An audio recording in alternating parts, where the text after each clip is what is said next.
Hello everyone and welcome back to another episode of Stop Watering Dead Flowers with me, Chris Forbes. Before this week's episode, I just wanted to do a bit of shameless plugging for my Glasgow Comedy Festival show, which is on sale now. I will be doing a work-in-progress show called Father Christmas at the Stand Comedy Club on Friday the 27th of March. This is a pretty unique show. It is all about Christmas and is set at Christmas. The whole theme of the show is Christmas, but with a twist. If that sounds appealing to you, please come on down and check it out. In the meantime, please enjoy this week's wonderful episode. So my family went on a holiday to Skye a few years back. We decided to go on one of those guided boat tours. My dad, trying to be helpful, leaned over the edge to point out some seals. He slipped, dropped his sunglasses in the water, and then shouted, "I've lost my eyes!"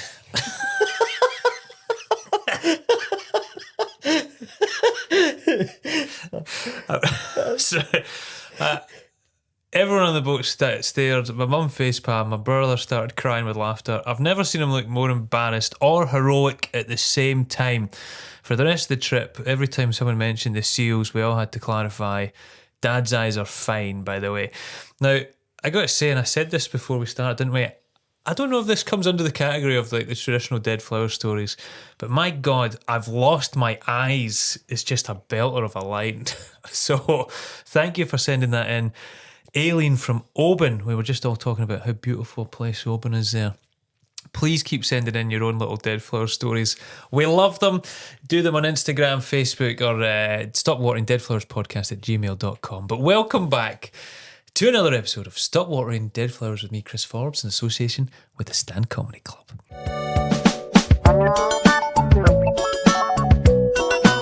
Stop watering dead flowers. I'm delighted to say our guest this week is the wonderful Jack Traynor. Something, how we doing? One of the best and kind of new up-and-coming stars of the comedy circuit and scene. Thank you very much. Giving me my flowers there, eh? See? And before we delve into even the format of this podcast, we were just talking a little bit as well about the world of roast battles as well, and how this crazy journey you've been on going over to the States. Yeah, it's pretty mental. I was ranked number 2 in the world, so I was basically the Manny Pacquiao of calling people's mums fat. So it's gave me some mad opportunities. It's wild. For anyone that doesn't watch them, it's just comics come up. You don't even have to know them, and it's like the rap battle, but roasting each other. It's like getting to see all the stuff you would say to strangers on the Xbox, but they're stood right in front of you and they've sold tickets to it. And the journey took you to LA was your kind of first foray over there, wasn't it? They'd done, when I'd got through to the final, I'd seen where it had been, like, it was in like Denver, Colorado, right. New York, and I was like, where are we going? Roast battle, Honolulu, Hawaii, here I come. And they were like, right, Jack, we're going to fly you to London. I was like, fuck off. I was gutted, but went down there. It was good. Placed 4th for the whole overall tournament thing. But was given the MVP, which is basically a very American term for player of the year. Most valuable player. But not sure how much value I was providing, to be honest, but just calling people fat and bald and stuff like that. But here we go. How often have you come up against someone that you did kind of know? And is it harder or easier when you know the person? Because it's so much easier because you know, like, you're not, like, if someone you don't know, there's obviously they've signed up to roast battles, or you look at their rankings wherever they are. Like, I was roasting James Regal during the Fringe, and they lost the footage, but I think that might have been because of the fact that we were both saying some pretty horrible things to one another. But because he ran the Barcelona one and I was doing all right in the Scotland one, you can sort of be like, the gloves are off a bit more. Aye. But if it's one of your friends, those are the best roasts. 2 friends going up against one another. I think the guest you had on previously, Crystal Evans, one of the best roast battles I've ever seen was her versus Chris Weir. Oh, who are obviously 2 really good friends, 2 excellent joke writers and hilarious comedians. And it was just brutal from start to finish, man. Just slaughtering one another. Do you know, someone asked me about doing one ages ago, and I'm just too insecure to do it. Like, I feel like a lot of people must feel that, like, even though I know it might be in jest and jokes, someone will say something about me or my life or something, and I'll take it to heart, and I'll shrivel. It's when they say something that you've not noticed about yourself and it gets a massive pop and you're sort of like, are my ears weird? And you're like, those are the ones that cut the deepest. Have you ever said something you regret? Have you ever went, oh, that was maybe a bit far? Yeah, the first one I done with Paddy Linton. This like I'd lost like my first 6 roast battles. All right. I was just, because we were 2 really good friends, and it was in Edinburgh, and we're both Glasgow-based comedians. We were just saying the most despicable things about each other, to the point where the audience kind of pulled back and started to really hate me. So I was like, yeah, I'll probably just go for like something a bit more like juvenile, like sort of teasing on the back of the bus rather than trying to make jokes about his absent dead father and stuff like that. That's going to just suck all the life out the room. Has anyone said anything about you that you've went, oh, Jesus? Nah, no, it's like, we're comedians with very low self-worth, so nothing that I haven't already thought about myself at 3 a.m. when I can't sleep. You've Eminem'd it. You've already said all the worst stuff about yourself. Pretty much. Nothing that a passive-aggressive auntie hasn't said to me at a communion. It's great, man. No, we're looking forward to seeing how that journey continues as well. You were saying you've got another trip out. Is it Austin you're going? Aye, going to Austin on Friday to do the Mothership, Joe Rogan's club. So hopefully just get up there and be like, yeah, fascism, guys? And then hopefully pay off my mum's mortgage. Sort of play to the crowd, man. Do you do like a bunch of research on people, especially over there, you don't know them at all? Do you look them up, or do you just go for it in terms of general meeting when you've... I'll do a bit of digging, especially if it's like, if you've got somebody like a Daniel Petrie who's just smashing life, where you're like, how am I meant to make fun of this guy? Oh, look, check out this big handsome doctor that's got all his teeth. Like, you'll sort of been like, if you get your granny's medical records there, give his family history. Like, something must have gone wrong somewhere. Aye, stuff. It just depends on who you're roasting. I mean, people obviously find it very easy to roast me. Sometimes people don't even look at my information. They're like, you can just keep that. We've got this. All right. Away from that stuff and the comedy and the roast battling, how are you in general in life as a person when it comes to holding on to things and dwelling on them? Do you do that, or do you let go of them? Yeah, I'm a big dweller, man. Like, good. I'm a big 3 a.m. staring at the ceiling. Why did I say that in primary 4 kind of guy? Like, perfect. I'm bad for that. I mean, it's a terrible thing to go through, but it's great for this show. Oh, it's also great for material and stuff like that. Yeah. There's things that I do, and like the things that I'm honestly, if you put a gun to my head, I don't think I could tell you when my brother's birthday is, but I could easily tell you that thing that I said to a girl in social dancing in high school. Wow. This bodes well for us. Speaking of high school, we would traditionally start with a childhood one. Did you pick one out from that type of era of your life? I did. I think that's when we're all the most tragic, because we're trying to sort of figure ourselves out. Very true. So there's been a bit of a war chest that I've dug out for that. I think the majority of mine. I've got one that was really a moment that sticks with me that it wasn't really embarrassing. It was embarrassing as a group more than something that I can't not forget about. And I remember bringing it up to my brother because he was there and he was making tuna pasta. And when I brought it up, he just sort of looked up for the bowl like I'd been activated like a sleeper agent as I physically watched the cogs turn in his head. Do you remember like Brewers Fair? Yeah. Big shout out to Brewster Bear if he's listening. Yeah. We were in once. It was a child's birthday. I was in must have been right at the start of primary school, and it was just as they brought the cake out, they put the cake down for this wee boy whose birthday it was. You've got Wayne yourself. You'll know what it's like. Just screaming children, party bags, soft play, that kind of vibe. And a big guy dressed up as a bear in the corner and stuff like that. And one of the children stood up and announced to the full party all the parents included, just shouted, "Minute silence for the London bombings." And I don't know if you know this about minute silences. You can't really like go, no, we're not doing that, or else everyone's going to think you're trying to radicalise children. Like, what's in the fucking party bags? Is it improvised explosives? Like, what are we doing here? So this wee boy just sort of like caught like just sort of like military style coups the party, and it's like, no, we're getting into remembrance. Fuck past the parcel, like, and like everyone. I don't know if this is a confabulated memory. I think let's just live in the world where this happened. I'm pretty sure I seen Brewster Bear sort of like arms behind the back, head tilted down, remembering the victims. I was like, the audacity of this wee guy. That is amazing.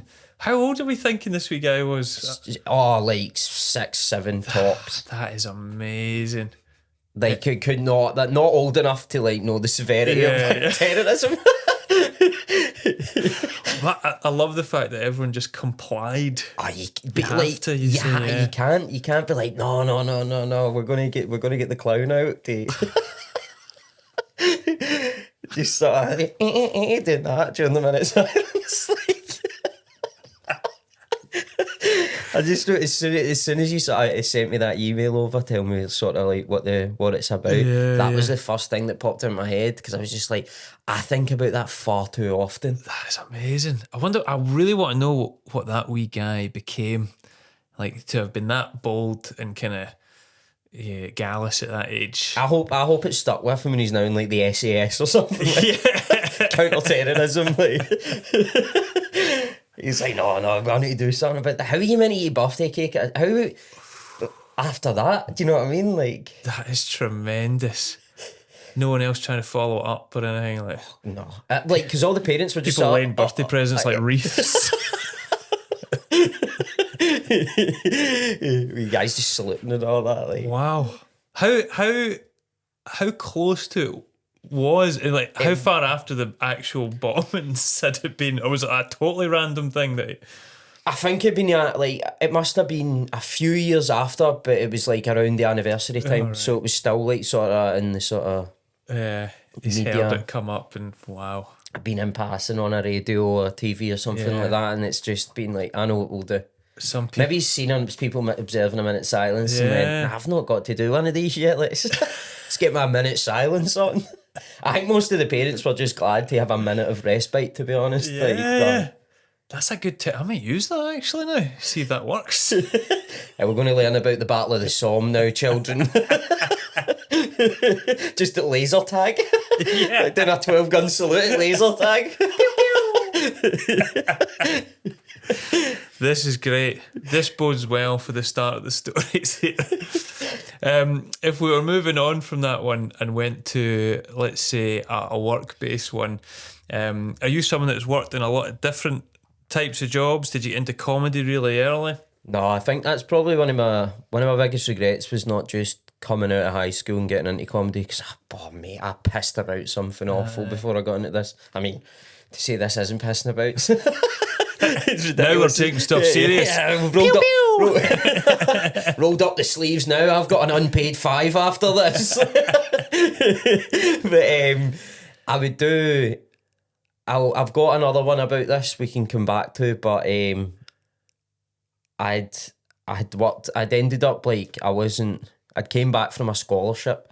I was lucky enough to go and study Mandarin in China for a year. No way. When I was in high school. Wowza. But how did that come about? You must have been pretty good at it. No. Oh, right. Not at all. So I actually tried to leave high school with my friend Stephen, and we were both in 5th year and we were leaving, and I'd applied to be a plumber through City Buildings. Right. And I was like, I'm going to be a plumber. So basically, and I don't know if anyone's high school was the same, but before you broke off for the summer, you done like a week or two of your like subjects you'd be going into. Right, yeah. So you'd be doing like 2 weeks of 6th year and then break up, and then you would go into 6th year. So they had this sort of like subjects fair, and I thought I was leaving. So I just picked as much piss take stuff as I could do. I was like resetting English, Got a B, I think, in it, so there was absolutely no need me to do it. Picked history again, so I was like, they'll fire on some documentaries, do you know what I mean? That'll be alright. World War II in colour or something like that. I can coast that for 2 weeks. And then I picked home economics, and in brackets it had cake decorating. Life skills, which was maths for people that weren't allowed to do maths. And the last one was the lowest level you could do, which was National 3 Mandarin. Wow. And the only reason we picked National to do Mandarin at the time is because during this subject fair, we walked up to the sort of Mandarin stall, and there was no one else at it. I think maybe less than 10 people picked the subject, but me and my pal Stephen were there. All because when we went up to the stall, they were like, right guys, you'll do this, we'll do loads of cultural exercises, we'll have like tea ceremonies, and also we'll take you to China Buffet King. And we were like, where do we put our names? Yeah. And we were like, right, they're obviously not going to take us to... They're not going to like blow the load in the first 2 weeks, get the pièce de résistance out, like China Buffet King straight away, do you know what I mean? Then you're switching off. Aye, so then, but we were like, on the off chance somebody's feeling a bit peckish, they might get us into China Buffet King. We can dream the first 2 weeks, maybe, just maybe. So we picked this, and then summer happens, and then I found out that because I was based in Cumbernauld and wasn't actually Glasgow, I wasn't eligible for the apprenticeship. Oh, the plumbing? Aye. But mate, I'm Cumbernauld, but I'm literally like 3 streets away from being a tutor. Like if I go down and get the bus, they're like, the 22's half late today. Right? It's mad. But I came back after summer, and I was like, oh fuck, I've got all these like piss take subjects. Like what am I going to do? So I managed to get some of them changed around, but the only one, due to like timing and stuff, that I just could not move was Mandarin. So I was just sitting like learning about Chinese and stuff like that, and I was like, fuck it, man. And then one day they just came round and we were like, oh, we've got this scholarship programme through Strathclyde Uni, you can apply to it. And I was like, I'm not really good at like application forms and stuff like that, so we've done a bit of fraud, and by that I mean got my cousin who's a teacher to fill out the form for me. And I was like, if I get an interview I can talk shite, I'll get in there and see what happens. Managed to get that, but the only reason I'd applied for it is because I'd left it too late to apply to college. I had no job lined up. I was essentially like just going to like beg call centres to be like, let me in. All my friends are away to uni and stuff like that. Like sitting on the UCAS website, I was sitting playing Minecraft or something like that while everyone's deciding their future. And ended up going to China. But how mad that in your mind you were about to do a plumbing apprentice, and then a few months later you're in China. Do you know the worst of it and all? Never even took us to China Buffet King. I was standing in Beijing airport being like, I've been duped here. They've got me in my didn't want the real thing. I wanted an imitation. And salt and pepper chips. Not this. This is... Wow. But it was mental. Like one of the most embarrassing things that I play over in my head for being there is it was the first time that because like drinks so cheap over there. Oh really? So's like cigarettes. I didn't even smoke, and then went there and I'd be like, well, you'd be silly not to. They're practically giving them away. Like. So like smoking in one of the most polluted places in the world has definitely done a number on my lungs. Wow. As soon as COVID started, I was like, oh, if I get that, I'm dead instantly, man. Mine's will be like the Psalm. Just that wee boy doing a minute's silence for my lungs. Like. But when I first time drinking tequila when I was over there, right. Like the salt, the lime and all that, I was like, I'll call you college student, yeah. And so you know what it's like that when your eyeballs start sweating and you go like, oh, it's coming, and you like start going into some happy place in your head so that you're not sick, and that happy place wasn't there, man. I could feel it, so I ran out to the toilet, turned the corner, and just projectiled and vomited all over this Chinese student. Oh. And the scream of horror I can still hear in my head. Honestly, I think the only time you're going to hear that is from like an Oscar-winning performance of an actor whose family's been murdered or somebody who's actually in that situation. What? We should probably have been doing a minute silent for that poor student. That is a real horror. But see, when you say sorry here, you can sort of get sorry. So you can Dwebuchi is the Mandarin or Chinese for sorry.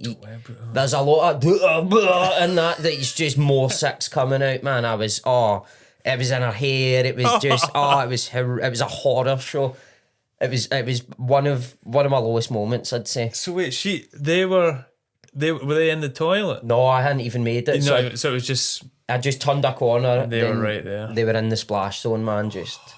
And I didn't know enough Mandarin at the time. It'd be like I could only just plead sorry, but could barely get it out because I was being sick. Oh dear! Was there any interaction after it? I've never seen that woman ever again for the rest of my life. No. I hope she's doing well. Were you there with people? I mean, did people look after you? Yeah. It was all it was one of those ones. As soon as it came up, I was like, I actually feel all right now. At least like one of us feels okay. You're like, cheers, see you later. I needed that. Like, I feel like I should have swapped shirts with like at the end of a football match or something like that. Did it put you off tequila? You know that way, like there's always a drink when you're younger that if it made you sick, you're like, I can't drink that. Yeah, 100%. Like you see, like tequila's became quite trendy now. With like Dwayne the Rock Johnson's got his own one and stuff like that. But like, if I even see a bottle of Jose Cuervo, I'll get like Vietnam flashbacks, man. No, I couldn't touch it, man. Chinese flashbacks. Yeah. That's wild. But so you still speak a bit of Mandarin then? I mean, barely, because it's such an insulated language. Like, if I'm drunk at 4 a.m. in the casino, I can play on the Chinese tables and like just it looks mental. It's just me and like 15 Chinese guys, and I'm just shouting like "Jai-ho, Jai-ho," put money down, and just look. People are just looking over like that. What is he on? wow, because they always say, that's like the hardest language to learn type of thing. It is a lot easier when you're drunk. But I couldn't ever. I was terrible at like reading and writing it. I was a piss take when I was over there. They didn't want you to fail. You couldn't fail. I remember doing a speaking exam. And you just had to sit with a lecturer in a room and basically just have like a 5-minute conversation with them. And I got to 4 minutes and I'd used every bit of Mandarin that I'd knew. So I was like, one moment, my brother's phoning me, and then proceeded to sing happy birthday to my brother. For a minute straight. There was a moment the teacher was just looking at me going, is he going to keep going? Pure looking at a watch being like, he's got 40 seconds left, I'm happy birthday. I was like, what is it? Reload it, okay. It's a big birthday. He's 21. That's great. I bet people use that now. I also played Jesus in a Chinese nativity and think that now when I get an email for like any sort of acting thing, it doesn't happen often, but now it's like Specky Non's 4. Wee dweeby guy that gets stuffed in the toilet. But then I started as the Son of God, man. I started too high. That's amazing. I was baby Jesus as well. It was the first iteration. I can't believe that. You got to play baby Jesus in China. I think about that as well. I'm thinking about it. I don't think I'll ever forget it. Little Chinese production. It does all sound like a bit of a fever dream. The minute silent for the London bombing seems like the most rational thing I've said. All right, let's try and steer it back towards. You asked me about work, sorry. Work, yeah. So the reason... a workplace one. But I was too curious about the whole Mandarin China trip, man. The reason I brought that up is when I came home, I was like, back to normality. I still didn't have any... I didn't really have enough qualifications or anything like that to go to like uni or anything. I worked in bars, but then I'd only was working there part-time at the weekend. And that was mental as well. I worked in a now closed down place called Shenanigans at the bottom of Sucky Hall Street, and it was basically the last pub on Sucky Hall Street before Driftwood. So if you'd been knocked back from everywhere, including the garage, you would go to Shenanigans. I remember on my trial shift, the manager told us, when you're drinking behind the bar, can you do it out of a coffee mug? Because if somebody gets stabbed and the police need to review the footage, it'll look bad. So they weren't even telling you to stop? Just Jaeger bombing a big Sports Direct mug. But I ended up working with the company my dad worked for, and he delivers cakes. Right. So if I end up like this, he delivers cakes. So I was basically in a windowless industrial unit in Cumbernauld, making like 500 cornflake cakes a day, hungover, just like scooping it into my hand, just being like, where the fuck did it all go wrong? Just being like washed up at like 19, 20, just being like, oh, I should have stuck in, man. I should have picked something instead of Mandarin, like. Could have done like some sort of physics or something like that, man. Like, I think it's not a record anyone would boast about, but I reckon I'm in the top 0.001% of cornflake makers in this world. I just can't imagine people making that many. Yeah. But there'd be days I would just spoon the hot mixture into my hand just to feel something like. And I think you would have to reseal the stuff. I'm getting a lot from this, by the way. Listen. It's like therapy. Get it out, man. You would have to you would take the plastic packaging, put the cornflake, the wee tray of it in, and then seal it up. But there was no ventilation, so I was just huffing plastic fumes all day. And I think that's why I believe in conspiracy theories more. I honestly think if I didn't have that job, I'd be like, nah, I think the government are just incompetent. Like. Wow. Well, it sounds like a life well lived even by the time you were 19, though. Crikey. And all that was before you even got into comedy. I know. What age did you start? I was one of the post-COVID. Oh, so right, aye. it was after all that. So it would have been 22, 23. Aye. Still pretty young. Have you got a comedy-based one? Is there any that came from your time in comedy? Honestly, I think if it happened like 2 years ago, I've had back-to-back two of my worst gigs that I've had. Oh, really? Of like my short career in the past month. Oh, really? There was one for Pollock FC. Pollock FC. Where it was just like, imagine doing a comedy show for all the cool guys that were good at PE in school. And I ended it just by going, I hope you get fucking relegated. Like, it was terrible, man. It was chat. Both of them were charity. God. So it just tells me that I should just stop trying to be a good person and just take. Was the other one in Kilwinning by any chance? Because let me tell you, I did a gig in Kilwinning.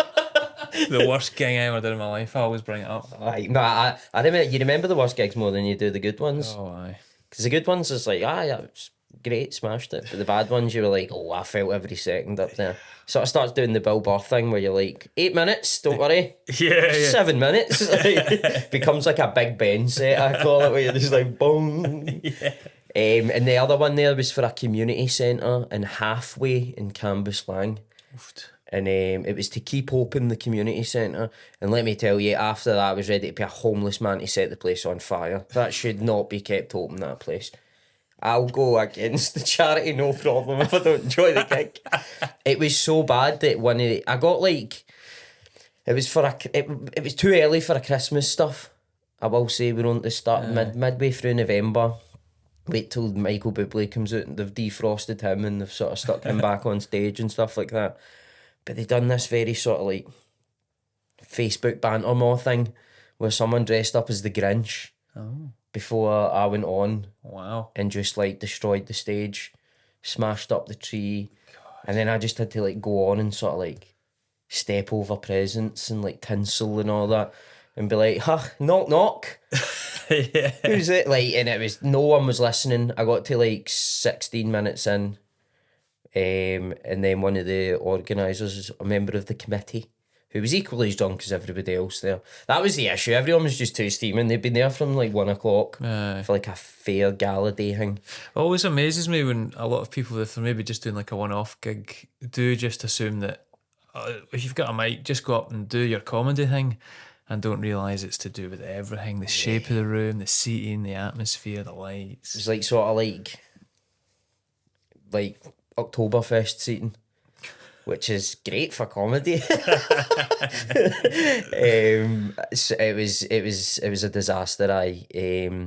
But the committee person came up, grabbed the mic, and went on this big rant that was like, this boy's gave up his time, he's not taking any fee, yous are all being bloody disrespectful, proper get tore into them. And then went to hand me the mic, and you can't.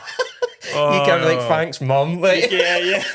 You can't come back from that. I just walked out. I just got arm left. I was like, I'll see you later. That's horrible. I can feel That, even I'm. It's one of those ones because it happened so recently. I think in like 5 years' time, I'll still look back at that and go, no, that was the worst one. But I'm still a bit shell shocked from it. You haven't processed that yet. 100%. Listen, come back on this in a year and you'll be like, this is how it went down. Where would you like to go next? Have you got a relationship one or another workplace one? Where would you like to go? There's another school one that I was going to... This is the one I told you I was going to open with, but I didn't want to because everyone would think I was a terrible person. Well, now that ship sailed, so... I observed that minute silence. This one's like, in terms of starting, I've said this one's the one that will be with me till, if I'm drawing my last breath, I'll think of this one. Brilliant.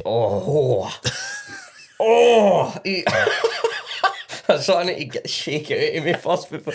So I was doing history at the time in school, as you can tell from all my other stories. Big smooth criminal in school, real slick talker. And I loved doing history. I had the head of department, which is a Miss Stewart. Shout out Gillian Stewart if you're listening. Loved your classes. Favourite teacher. I think that's what makes it so much worse. Oh no. And I'm not going to come off great in this, fuck it. But and we were doing like mock exams, and I was in like I can't remember if it was a mixed class. So I was in 6th year, and we were in with the 5th years. We were doing like National 5 or higher or whatever it was. I honestly can't remember what one it was. Basically when we were doing that, like it was just before we were doing our prelims. So she was brilliant, excellent teacher, class notes, like proper enjoyed her classes, like really made you actually want to turn up and listen. Makes a difference. Oh, massively, man. Like, even if you had a double period, it just felt like one, because everything she was talking about, you were dead interested in it. And she also what me and my friend always loved that also had her is she just hated any sort of like kiss arse teacher pets. Yeah. So she would always just sort of like grill them or just be like, stop milking it kind of thing. God, I don't even know this woman, and the way you're building this up, I'm terrified for what's going to happen because this sounds so wholesome and pure. God. And she sounds like, wow, I want to nominate her for an award. Definitely 100%. She was great, man. Couldn't have done any more. I don't know what I've built her up to be a saint. I'm making this so much worse for myself. And so we were doing this sort of mock question. She wanted to make sure for like the big sort of difficult question where you had to write loads. She was like, we'll do like a sort of mock test basically for the prelims. And just as she's handed out every bit of paper and stuff like that, she frantically just answers the phone and runs out the class. Right. And in jest, which I know that's what I'm about to say, it's not going to sound like that. I turned around and went, hopefully somebody's passed away so we don't need to do this.